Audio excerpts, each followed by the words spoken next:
Vamos a empezar, aunque sea un poquito antes, porque es una clasecita un poco larga, aunque les digo que no quisiera ser tan larga, a veces es difícil resumir, pero esperemos que les sirva. Bueno, voy a presentar la pantalla.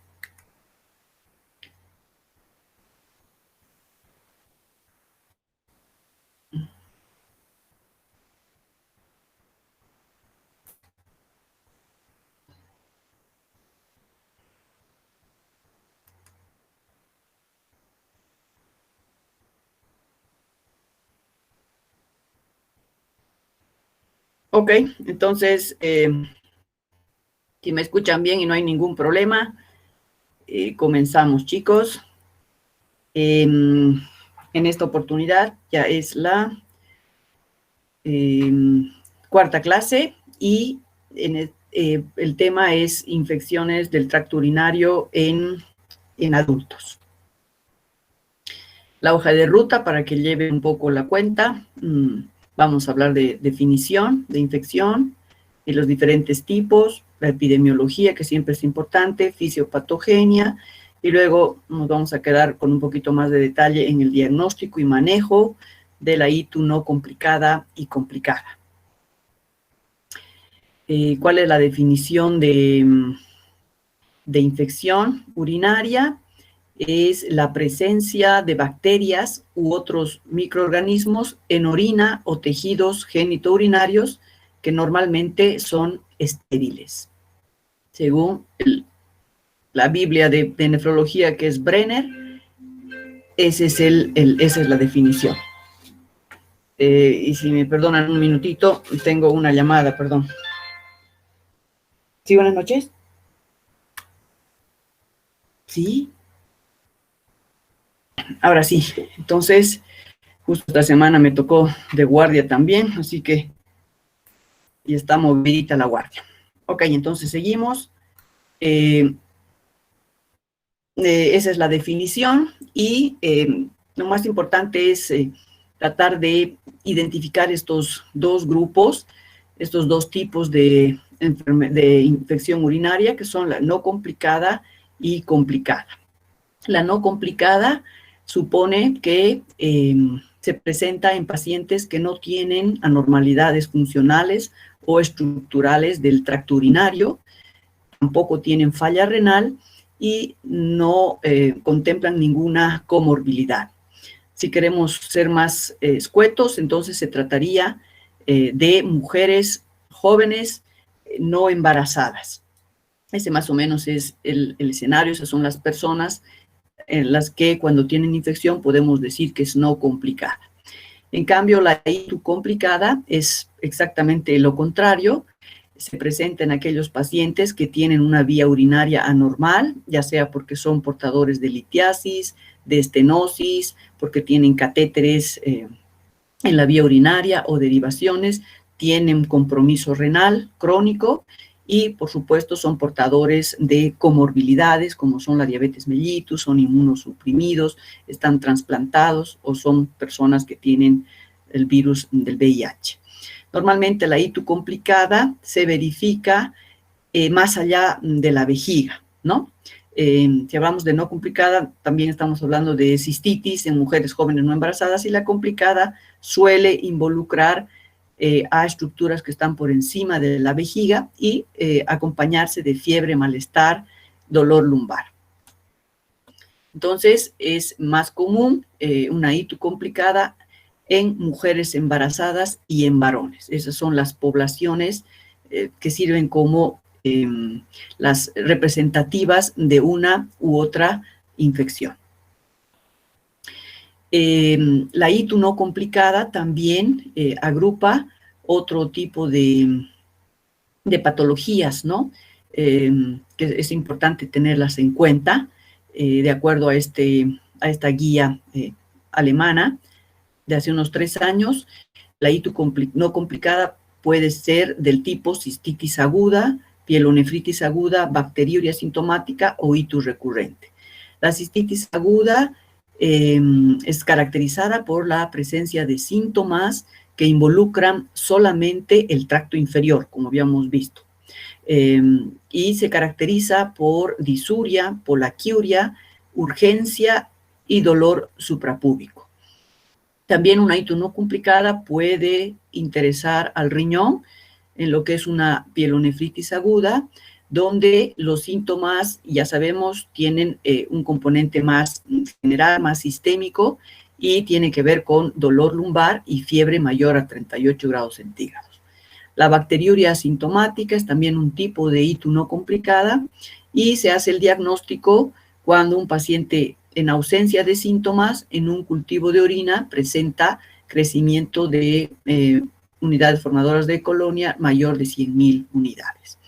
La ITU recurrente es aquella en la que los episodios de infección se dan de manera sintomática, más de 2 episodios en 6 meses o más de 3 en 12 meses. Entonces, esas son las 4 variedades de una ITU no complicada. Y si nosotros queremos un poco graficar lo que hemos dicho, cuál es la importancia de esta diferenciación, tanto la cistitis, pielonefritis como ITU recurrente son ITUs no complicadas y conllevan un bajo riesgo de derivar en una complicación sistémica como la urosepsis. En cambio, la ITU complicada, incluyendo una cistitis y el resto que hemos mencionado, conlleva un mayor riesgo de desencadenar o propiciar un fenómeno sistémico como la urosepsis. De ahí la importancia de la diferencia entre una y otra. También se habla, no con cierta frecuencia y no es muy conocido, de estas ITUs asociadas a asistencia sanitaria, ¿no? Que tiene que ver con infecciones relacionadas a catéteres urinarios, que son las más frecuentes, y es lo que vemos en los pacientes internados. Buena parte de ellos se los sondea como para poder tener un mejor control, presentes en 24% en países en desarrollo.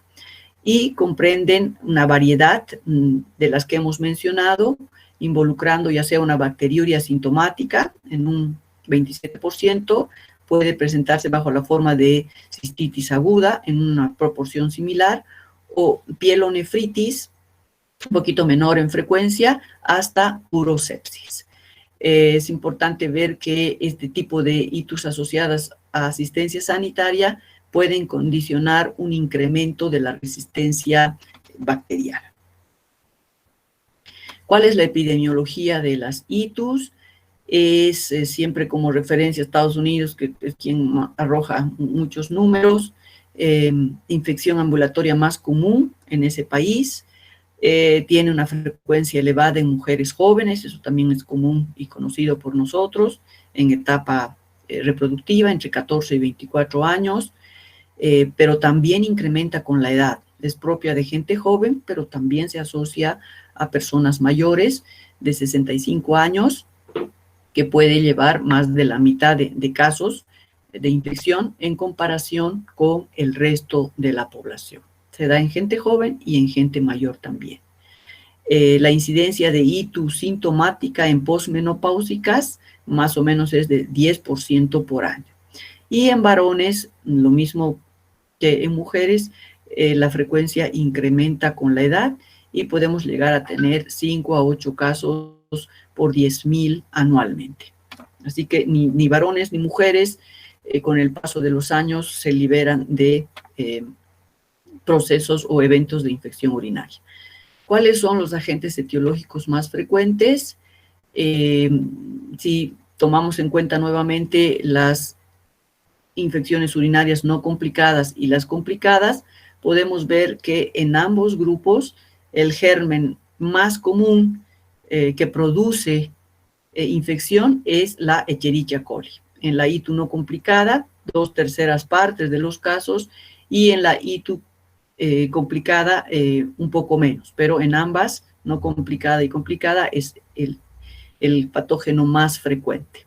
Si vemos la ITU no complicada, acá tenemos en menor porcentaje la presencia de Klebsiella pneumoniae, que es causa de un porcentaje mucho menor, pero ahí está como en segundo lugar, compartiendo con el estafilococo, ¿no? Un gran positivo que puede también ser causa de ITU, y un poquito detrás el enterococo, que también es causa de ITU, y luego ya viene una miscelánea con porcentajes mucho menores de estos gérmenes.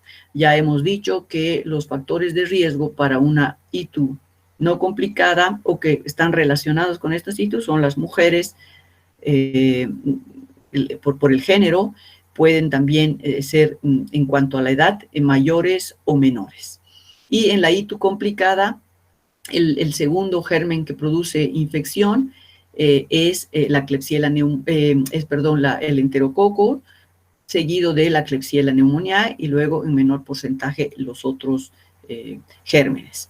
Factores de riesgo que estamos un poco repasando lo que hemos dicho en previos slides, es el estar sondados o tener catéteres, el ser portadores de inmunosupresores por algún motivo o ser inmunodeprimidos, por supuesto las anormalidades del tracto urinario y previas exposiciones a antibióticos. La fisiopatogenia es importante también recordarla y tener en mente que todo comienza con la contaminación del área periuretral con gérmenes intestinales que colonizan esta zona. Entonces, estos gérmenes pueden acceder a la vejiga a través de la uretra. Entonces, siguiendo estos pasos consecutivamente, vemos que la contaminación a este nivel facilita el ingreso hacia la vejiga. Una vez que ingresan en la vejiga, los gérmenes pueden colonizar y adherirse a las células gracias a la expresión de los pilis y adhesinas. Esto, por supuesto, que va a generar una respuesta inflamatoria del huésped que se traduce en la proliferación de neutrófilos y, en el caso de aquellos que son portadores de sonda, la formación de fibrinógeno. Sin embargo, las bacterias pueden evadir este sistema inmune y colonizan la pared de la vejiga, formando el famoso biofilm. Estamos ya aquí en el paso 6, el biofilm, donde, que es un nido de bacterias y de sus productos tóxicos, y pueden producir destrucción de la pared de la vejiga, del epitelio de la vejiga, favoreciendo su ascenso hacia el tejido renal, donde también pueden colonizarlo y generar daño tisular a este nivel. Y no solo eso, sino que incluso pueden acceder al torrente sanguíneo y entonces propiciar lo que es una bacteriemia, ¿no? Una bacteriemia que termina en una sepsis. Es impresionante la habilidad de estos patógenos, principalmente de la E. coli, considerando sus factores virulentos para poder introducirse en el epitelio de la vejiga. Y la base de esta invasión tiene que ver precisamente con la presencia de estos pilis que tienen y de las adhesinas, que lo que hacen es interactuar con las proteínas que son uroplaquinas de las células que se llaman estas en sombrilla del epitelio, del uroepitelio, y esto lo que permite es la internalización de las mismas, ¿no? Este complejo que se forma entre las adhesinas y proteínas como el RAC o como la uroplaquina, condicionan una reformulación de los filamentos de actina en la superficie, ¿no? En las vellosidades de estas células, que favorecen el ingreso de las bacterias. el organismo de alguna manera trata de reaccionar a esta invasión y por acá los lipopolisacáridos que entran en contacto con estos receptores Toll-like R4 activan al AMP cíclico a través de la adenilciclasa, lo que procura hacer esta respuesta inmune, esta respuesta innata, es expulsar a estas bacterias. Pero este mecanismo es burlado por las células que inmediatamente escapan hacia otras y forman verdaderas colonias de bacterias que siguen reproduciéndose y que van invadiendo otras células. No solo eso, sino que las bacterias pueden incluso eliminar estas toxinas, esta HLIA, que es una toxina que puede producir destrucción tisular, liberación de hierro, lo que favorece su nutrición y que las toxinas, las bacterias sigan invadiendo el tejido epitelial, uroepitelial. Incluso estas bacterias pueden anidarse en una zona un poco más profunda del epitelio y pueden quedar quiescentes por largos periodos sin reproducción, para luego activarse en una próxima infección. Así que es realmente asombroso cómo las bacterias de E. coli se dan modos para burlar las defensas de nuestro organismo y anidarse y multiplicarse, condicionando las infecciones urinarias. Todo gracias a la expresión de estos pilis y las adhesinas. Entonces, ya para luego seguir con lo que es el diagnóstico y el tratamiento, y en aras de recurrir a la medicina basada en evidencia, acá les pongo las tablas sobre los grados de recomendación que son los más eficientes y el nivel de evidencia, ¿no?, de cada una de las cosas que vamos a decir, tanto en el tratamiento como en el diagnóstico. Ustedes ya conocen que los niveles o el grado de recomendación A y B tienen su poder, siendo mejor el grado A, con los niveles de evidencia, que cuando hablamos a este nivel, pues es realmente una fuerte recomendación y tiene mucha validez para poderla cumplir. Entonces, teniendo en cuenta esto, vamos a definir el cuadro clínico y el diagnóstico de una ITU no complicada. ¿Qué se recomienda cuando estamos frente a esta posibilidad diagnóstica? Que lo importante es tener 3 elementos en cuenta. Anamnesis, siempre una buena historia clínica de la patología, el examen físico y el análisis de orina, con una tira reactiva que nos va a permitir identificar los leucocitos, glóbulos rojos o nitritos. No se recomienda mucho más frente a una ITU no complicada, que en realidad tiene que ver con una cistitis, ¿no? La cistitis, lo saben, es muy común en mujeres sin embarazo premenopáusicas, entonces por definición esta es una ITU no complicada. ¿En qué escenario podemos hacer un diagnóstico de este tipo? Cuando la mujer joven se presenta primero con disuria, urgencia miccional o hematuria. Y si nosotros tenemos como médicos la sospecha de que la infección urinaria sea la causa misma de estas molestias, y además nos aseguramos de que la paciente no presenta o no nos relata síntomas vaginales. Entonces, tomando en cuenta estos tres primeros detalles, podemos, bajo la fuerte sospecha de que tenga una ITU, tomar un examen de orina con una tira reactiva para nitritos. Si tenemos el caso 1, el caso 2, el caso 3 o estas variables, además de una tira positiva, es muy probable que la paciente tenga una ITU con un nivel de evidencia y recomendación fuerte. Y si además de eso la paciente no tiene fiebre, ni dolor lumbar, entonces muy razonablemente podemos hacer un diagnóstico de una ITU no complicada, en este caso una cistitis, sin recurrir a mucho más que lo que habíamos dicho, el anamnesis, el examen físico y un examen de orina.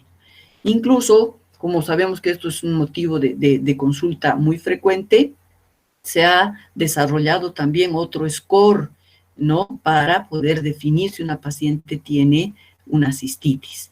Y esto también es como una aplicación que se puede buscar y se llenan los datos para que con mucha sensibilidad, un grado de sensibilidad aceptable, una especificidad un poco menor, la paciente, si llena este score, este test, entonces puede saber que tiene una cistitis y no necesita muchos más estudios. Entonces, aunque no tiene mucho grado de evidencia, se supone que en este escenario no tendríamos que hacerle mucho más exámenes a esta paciente que le hemos diagnosticado la ITU. ¿Y qué pasa en la pielonefritis, ¿no? Es decir, que ya estamos subiendo, hablamos de una ya infección del riñón, pero que sigue siendo una ITU no complicada. Entonces, esto se caracteriza por la ausencia de síntomas vaginales, que es importante para que no nos lleve a pensar que puede tener alguna patología ginecológica.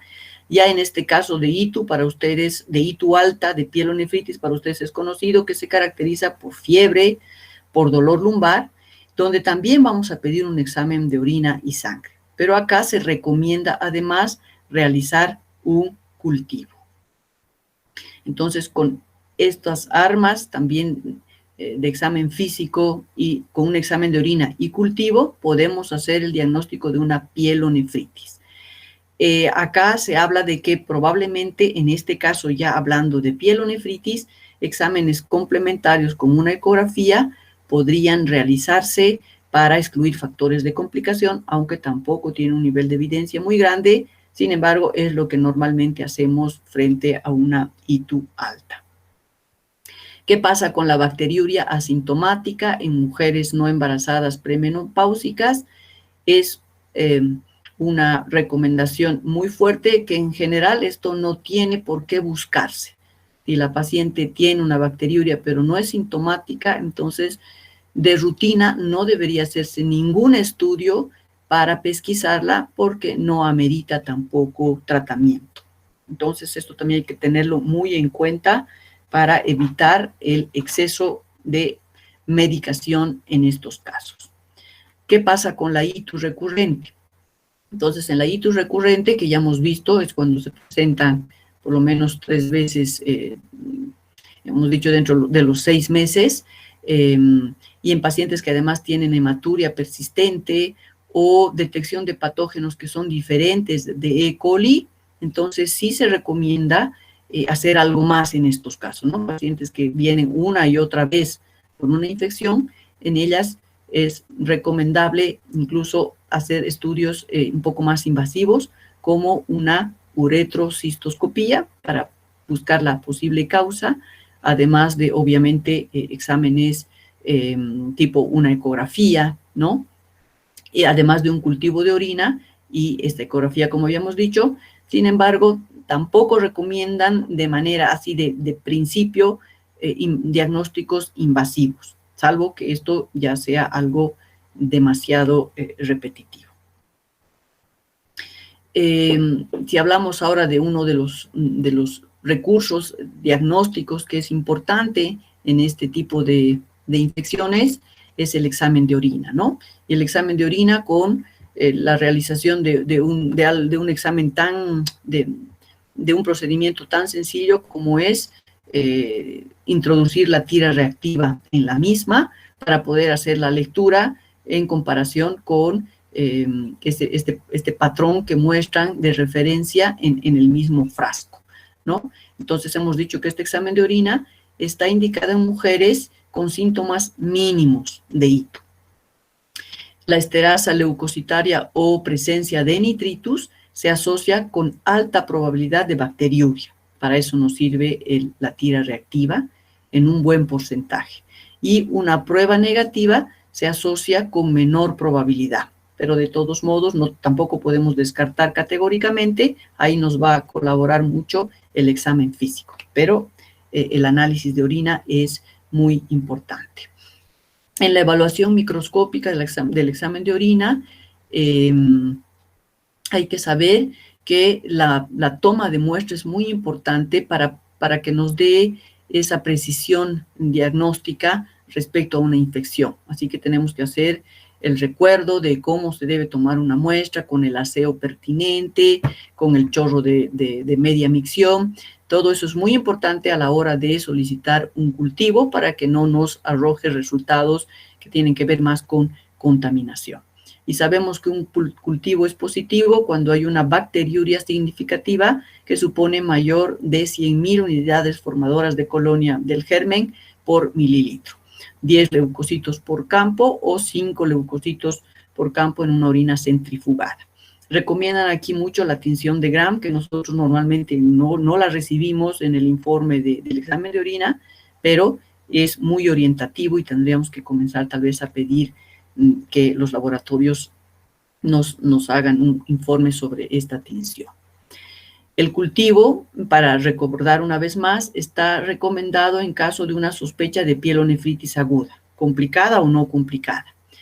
Síntomas que no resuelven o reaparecen luego de un esquema completo terapéutico. Incluso en las cistitis recurrentes hemos visto, ¿no? O en la pielonefritis que luego pueden volverse a presentar.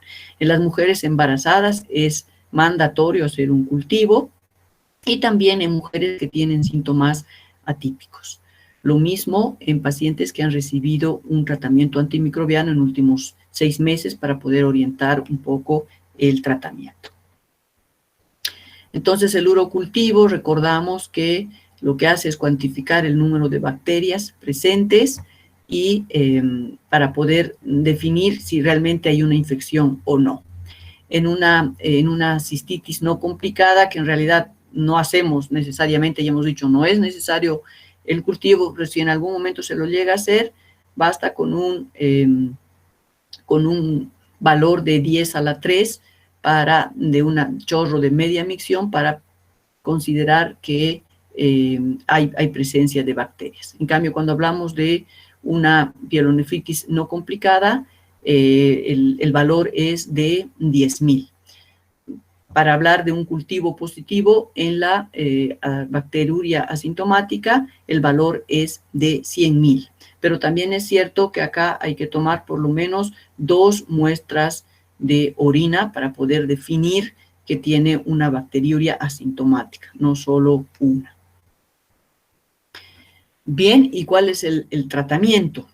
El tratamiento tiene que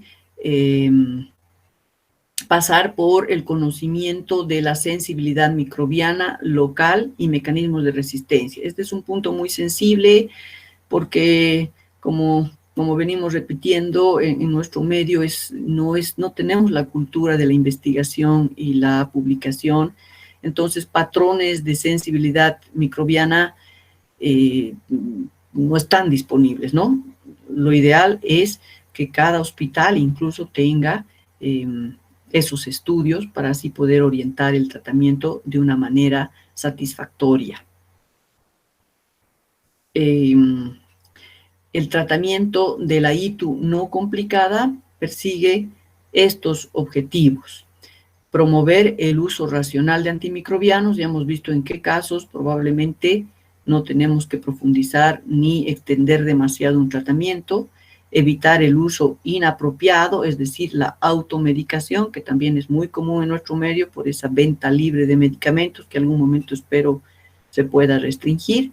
Y todo este uso indiscriminado lo que lleva es a la resistencia antimicrobiana. Entonces, en aquellos casos donde hay suficiente evidencia de que no tratar una infección no va a condicionar ningún riesgo, pues no hay que hacerlo para precisamente evitar esta resistencia antimicrobiana que luego supone un problema cuando hay una verdadera infección. La bacteriuria asintomática ya hemos comentado y repetimos porque es muy importante es consulta bastante frecuente. No se recomienda tratamiento en aquella paciente que tiene bacterias en la orina, pero que no tiene síntomas. No es prudente tratarla si es una mujer joven, no embarazada. Si es un paciente diabético, pero que tiene un buen control de glicemias, no está con ningún descontrol. En las mujeres posmenopáusicas, pero que no tienen manifestaciones, o personas de la tercera edad institucionalizadas que pueden presentar con bastante frecuencia. En los pacientes trasplantados renales después del primer año, esto también es algo importante. Uno creería que por estar inmunosuprimido, el no tratar una bacteriuria asintomática podría generar un riesgo, pero está demostrado que no, que después del primer año, que es el momento en el que están más inmunosuprimidos, no necesitan tratarse una bacteriuria asintomática. Igualmente, con pacientes que tienen vías urinarias disfuncionales o reconstruidas, lo más probable es que estos pacientes van a estar colonizados por estos gérmenes, pero que si no condicionan síntomas o dan señales de que han invadido, como habíamos visto, la vía urinaria alta o han llegado incluso a producir bacteriemia, no precisan tratamiento. Lo mismo con los portadores de sonda vesical o nefrostomías. Si ustedes les hacen exámenes a estos pacientes, es muy probable que tengan siempre un número de colonias importantes, pero que no amerita tratamiento de ningún modo, porque no está demostrado que esto vaya a evolucionar a una ITU alta o a una ITU que ponga en riesgo la vida. Entonces, por favor, es importante tomar en cuenta, no se necesita tratar a estos pacientes cuando tienen una bacteriuria asintomática. ¿En qué casos sí se recomienda? Porque claro, toda regla tiene su excepción. Muy importante en las mujeres embarazadas. En ellas sí que no nos podemos dar el lujo de no tratar, porque saben que una ITU predispone siempre al parto prematuro. Entonces, es bueno y oportuno tratar en este primer caso y en este segundo caso como profilaxis prequirúrgica cuando van a haber intervenciones urológicas, porque ahí se pueden remover y las bacterias que colonizan pueden invadir el tejido renal alto y propagarse. Entonces, dos casos importantes, únicos, en los que sí la bacteriuria asintomática podría ser tratada son estos, pero la regla general es que no debería tratarse. A tomar muy en cuenta, por favor. Además, hay que tomar, tenemos que considerar que la cistitis aguda no complicada en mujeres sin embarazo tiene una recuperación espontánea hasta en casi un 30% en una semana. Entonces, una mujer que está con una cistitis, con molestias bajas, ardor, ya en casi un tercio pueden curarse absolutamente de manera espontánea en una semana. Y cuando tenemos el resultado del examen de orina, probablemente ya un 37% ya va a tener curación espontánea. Entonces, incluso en estos casos, tal vez ni siquiera darles antibióticos, sino empleo de analgésicos que puede aliviar los síntomas que son los más molestos. Entonces, acá es una recomendación también con fuerte nivel de evidencia, el tratamiento de soporte en casos de cistitis no complicada con síntomas leves a moderados. Hasta uno podría animarse a no tratar esta cistitis considerando estos valores y estos datos que hemos expresado acá. También queda la posibilidad de, si hacemos la consulta con la paciente que está con una cistitis, nos animamos a no tratarla, a darle solo tratamiento de sostén, podríamos entregarle una receta para iniciar un antibiótico si la sintomatología no mejora en 48 horas. Esa es otra posibilidad, pero no de entrada darle un tratamiento. ¿Y cuál es el tratamiento de primera línea en las pacientes que tienen una cistitis no complicada? Pues en general la mayoría de las guías coinciden en que el tratamiento es la nitrofurantoína. Saben que tiene una acción local que genera poca resistencia Entonces, se recomienda en dosis de 50 a 100 miligramos cada 6 horas o cada 12 horas cuando estamos hablando de la nitrofurantoína de liberación prolongada. Es verdad que es muy irritativa la nitrofurantoína, produce mucha intolerancia gastrointestinal, pero esta presentación que tiene liberación prolongada es un poco mejor tolerada y tal vez habría que tomarla en cuenta para evitar ese problema de abandono de tratamiento por las molestias que produce. Los días de tratamiento, pues aquí recomiendan 5 y 5, aunque hay algunos que son incluso todavía menos agresivos y se habla de 3 días. Un medicamento interesante que podría ayudar y que sería muy útil es la fosfomicina, ¿no? Porque miren, es una única toma, pero lastimosamente no disponemos de este medicamento en el medio. Ojalá llegara algún momento. Si no, otra opción es la amoxicilina clavulanato, 1 gramo cada 12 por 7 días. Pero la primera elección, acuérdense, es la nitrofurantoína si es que van a llegar a tratar una cistitis. Recomiendan en estas guías que he revisado no emplear sulfamethoxazol trimethoprim como medicamento de elección cuando hay una resistencia local a la E. coli que es mayor del 20%. Por eso es tan importante contar con una propia epidemiología de las infecciones en nuestro medio, porque si nosotros desconocemos de esta resistencia, podemos caer en la tentación de dar este tratamiento que no va a ser efectivo. Igualmente, y esto, bueno, en algunos estudios muy antiguos, de hace muchos años, sí se ha visto en Cochabamba, en el Hospital Viedma, creo que en la Caja Nacional también, que la resistencia al Bactrim ha ido increciendo, ¿no? Así que por eso hay que tener mucho cuidado con el manejo. Lo propio con las fluorquinolonas, ¿no? En una temporada hemos abusado y usado muchísimo las fluorquinolonas, pero y esto ha generado una resistencia. Igualmente, el uso de fluorquinolonas, el problema que reviste es que como es un medicamento de segunda línea para el tratamiento de la tuberculosis en nuestro medio, darlo así tan alegremente supone perder un valioso medicamento para una enfermedad que es prevalente en nuestro medio. Así que esto hay que tener cuidado de, en lo posible, evitar prescribir en este caso de cistitis no complicada. Y si hablamos de pielonefritis no complicada, que ya es una infección del tracto alto, esto sí que hay que tratar de manejarlo porque las pielonefritis recurrentes pueden generar daño renal, ¿no? Porque inflaman y producen cicatrización a nivel del parénquima renal y eso puede evolucionar hacia una falla renal si es muy recurrente. Entonces, en esta guía, para que vean un poco el contraste, obviamente esta es una guía de Europa, lo que recomiendan es la ciprofloxacina como primera dosis. Nosotros acá tenemos nuestros reparos, ya he comentado por qué. La levofloxacina también está dentro del arsenal en esta guía. El Bactrim y otro tipo de cefalosporinas.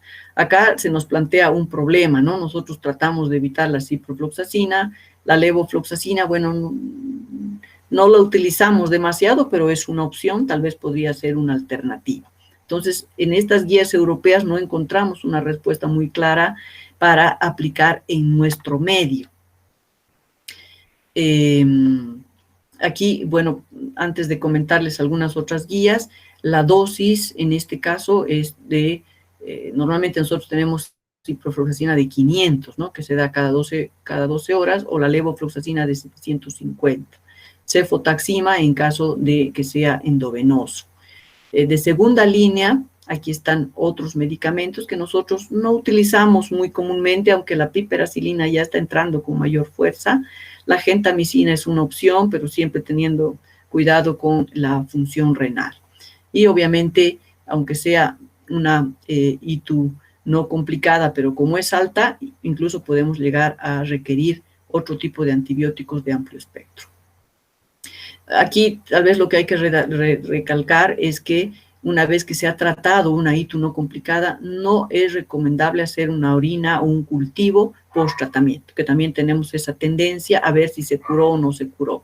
las guías no recomiendan hacer un cultivo si la paciente ha evolucionado favorablemente, por supuesto.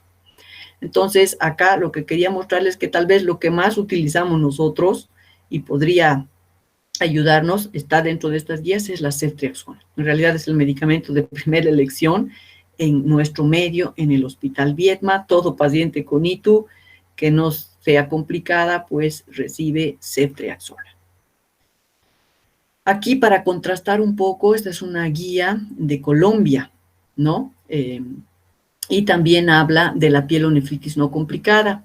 Acá me parece que podemos fijarnos con más detalle y tal vez replicar, ¿no? Porque es una situación más cercana a nuestra realidad. Y acá, en este caso de tratamiento ambulatorio, recomiendan cefalexina, 1 gramo vía oral cada 12 horas, que normalmente yo no receto, pero acá está recomendado. Y si queremos evitar lo que antes hacíamos, que era prescribir Bactrim o ciprofloxacina, esta podría ser una opción, ¿no? Tiene un grado de recomendación para esta guía que tampoco es tan bajo. Como alternativa está la amoxicilina clavulánico, que nosotros también disponemos en nuestro medio, que podría ser también una opción en la pielonefritis no complicada. Otra alternativa es la cefuroxima, que no estoy muy segura si tenemos en nuestro medio, pero que también es una alternativa, creo, un poco más asequible, más cercana y real, acorde nuestra situación, ¿no? Y en tratamiento hospitalario, bueno, aquí hay un poco de variaciones. Acá recomienda cefazolina igualmente, EB, con un nivel de evidencia grande, pero realmente nosotros no aplicamos esto. Les he mostrado que lo que más utilizamos es una cefalosporina de tercera generación. AMP y Sulbactam pocas veces hemos prescrito, pero nuevamente cada guía recomienda que el tratamiento tiene que ajustarse al perfil de sensibilidad y especificidad, y además a la historia epidemiológica que tengamos, ¿no? Para tomar en cuenta. También tendríamos que sacar nosotros nuestras propias guías algún día. La ITU recurrente, que ya hemos comentado, los factores de riesgo en las mujeres jóvenes, por supuesto, es la actividad sexual, el uso de espermicidas, el tener varias parejas, también el antecedente de familiar de itus puede ser un factor que influya, o también que se haya tenido infecciones en la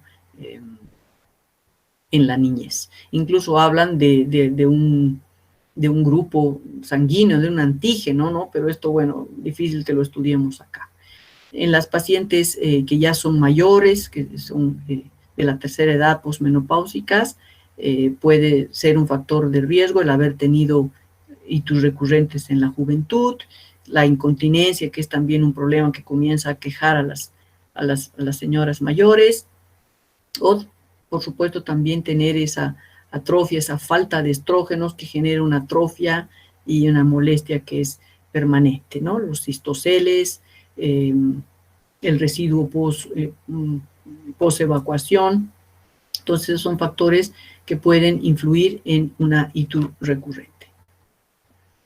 Y cuáles son las recomendaciones para el manejo. Entonces, acá, ya cuando hay una ITU recurrente, es prudente hacer un cultivo, ¿no? Es un grado de recomendación fuerte.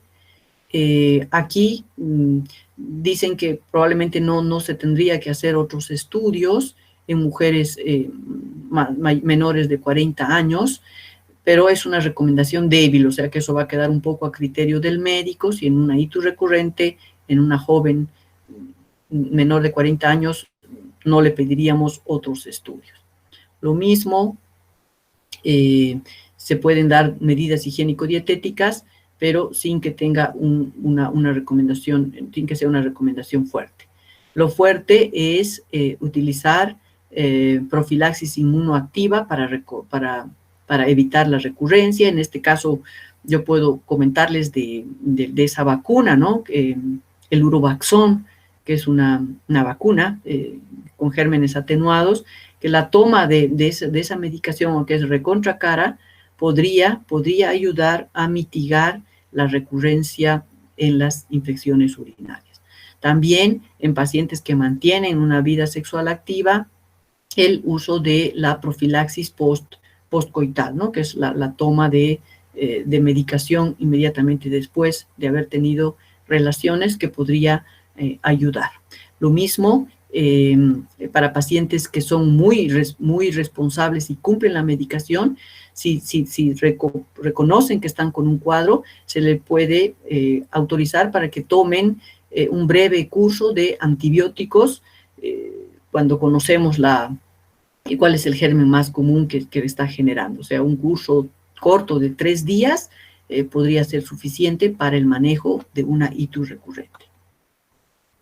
Otro detalle al que se puede echar mano cuando hay una ITU recurrente es la profilaxis antibiótica prolongada, ¿no? Eso quiere decir que una vez que hemos hecho el tratamiento con el antibiótico que corresponde, podríamos mantener en dosis reducidas por un tiempo que puede variar de meses, incluso hasta años, en una dosis baja, ¿no? Por ejemplo, la mitad del cotrimoxazol, la nitrofurantoína en una dosis mucho más reducida, también en las cefalosporinas, la ciprofloxacina, incluso si en algún momento llegamos a utilizarla, son dosis de mantenimiento, ¿no? Una vez al día, que ha servido, por lo menos yo he echado mano varias veces de esta opción terapéutica y tiene su rédito. El mantener por largos periodos dosis bajas del antibiótico que controló la infección, luego de haber hecho el tratamiento full, puede ser una herramienta valiosa para evitar la ITU recurrente, porque en realidad lo que molesta son los síntomas, ¿no? Hay personas que son aquejadas con mucha frecuencia por estas ITUs, y entonces el manejarlas con esto puede ayudar. Y por supuesto ya hemos hablado de la profilaxis postcoital. ¿Qué pasa con la ITU en embarazo? En toda embarazada sí es mandatorio realizar un urocultivo y tiene que haber tratamiento de la bacteriuria asintomática. Eso también queda, por favor, claro, que es totalmente distinto el enfoque en paciente embarazada que en paciente no embarazada.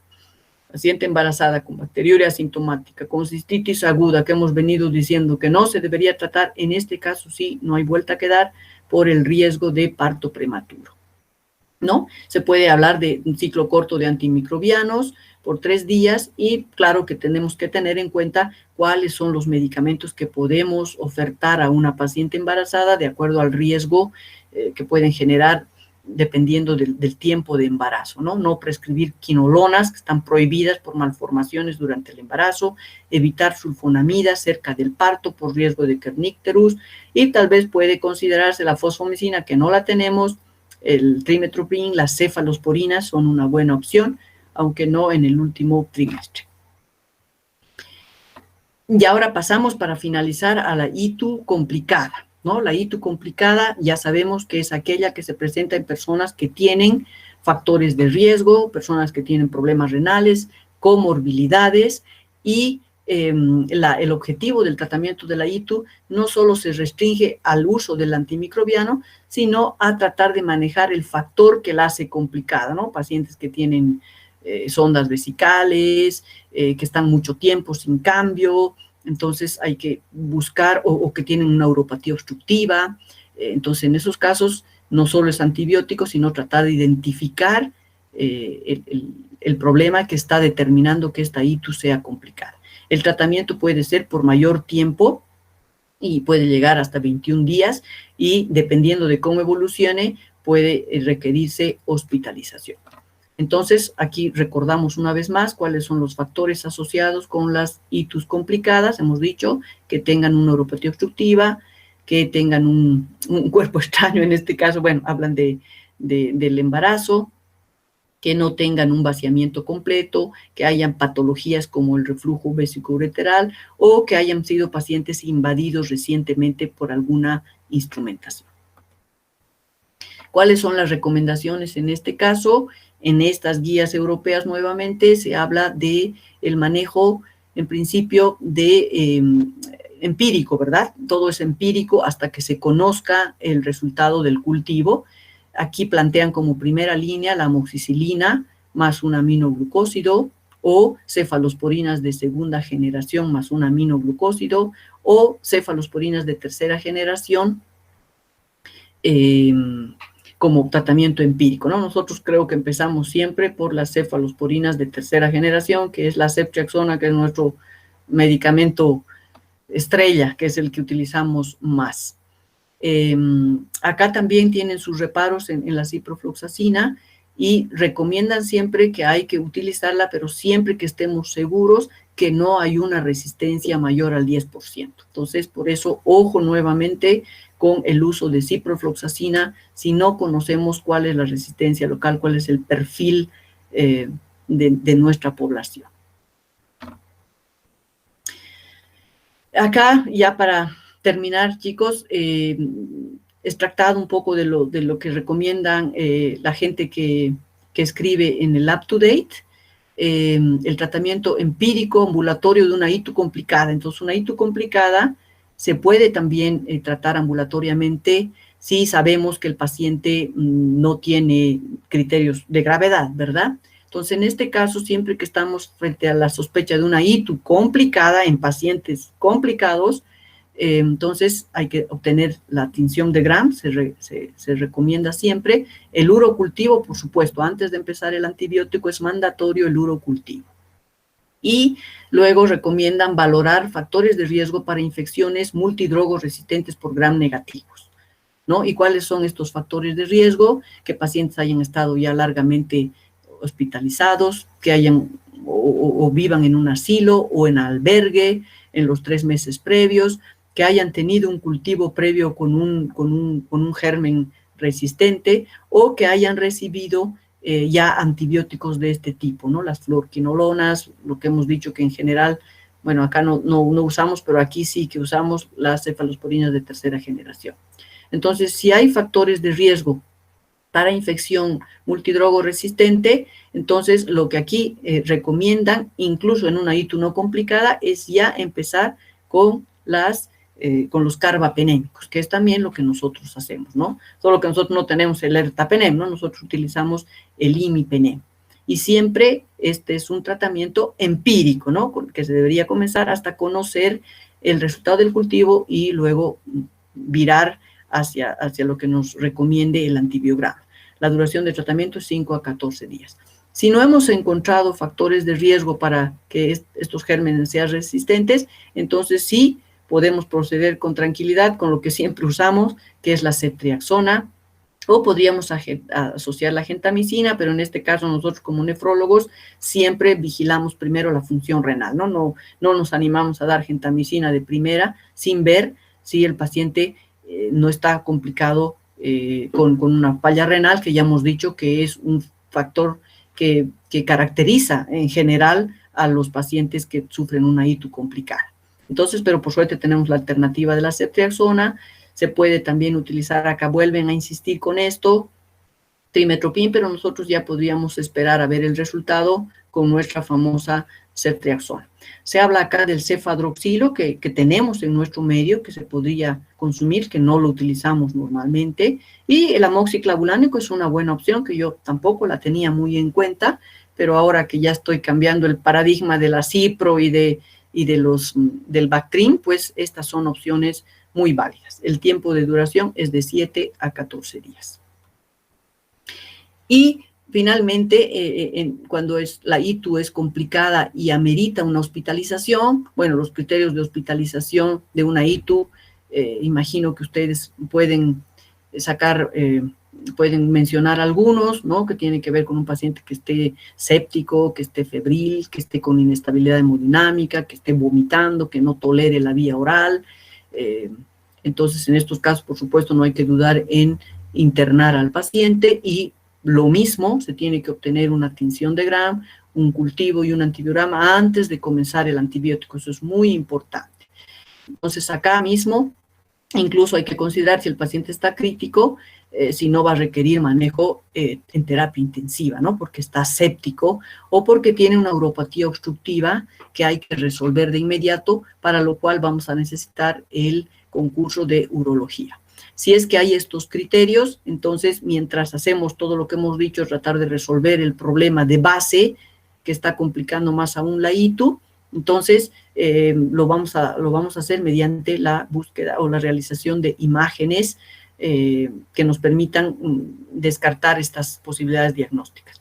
Y el tratamiento aquí, lo que recomiendan es en una ITU complicada que tiene criterios de internación, está el paciente con sepsis, antibióticos de amplio espectro, que en nuestro medio es el imipenem a dosis plena, más la vancomicina, porque también tenemos que buscar cubrir no solo gram negativos, sino gram positivos, que hemos visto que son causa de enfermedad de infección urinaria. Entonces, cuando no tenemos ningún resultado y el paciente está crítico, no hay que dudar en aplicar antibióticos de amplio espectro que cubran gram positivos y gram negativos.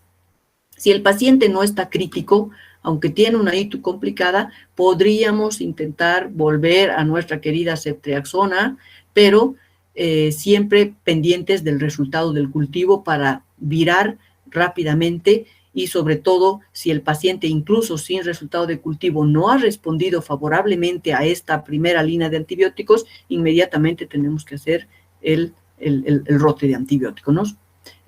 A estos de amplio espectro mientras esperamos el cultivo. Otra opción es la piperacilina tazobactam, que es un medicamento que no lo suelo usar mucho personalmente, pero que está entrando ya se usa, hay muchos médicos que la usan, es una buena opción en estos casos de ITU complicada, aunque no críticos. También la levofloxacina, y también acá recomiendan asociar a la vancomicina para cobertura de gram positivos.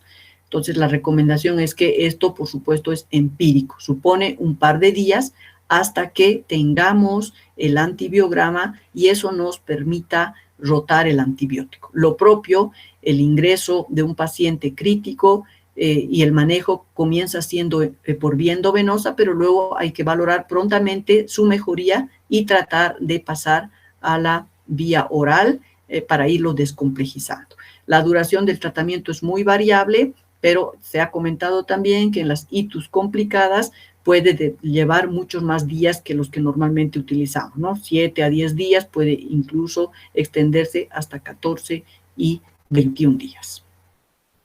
Entonces, creo que es eso, chicos. Muy importante esto de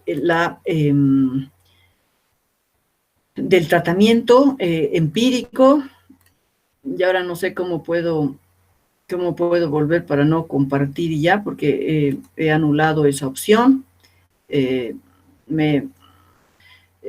Esto de las infecciones, ¿no? No automedicarse, ya saben que no conlleva ningún riesgo más que las molestias, la cistitis.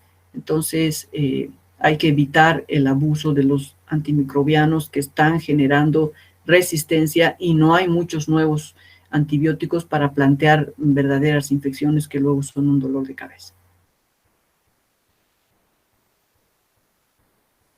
Bueno, tu silencio no sé si me anima. Agradezco mucho. Mañana seguimos con la clase y el lunes terminamos nefro. Bueno, gracias por su asistencia y por su presencia, chicos.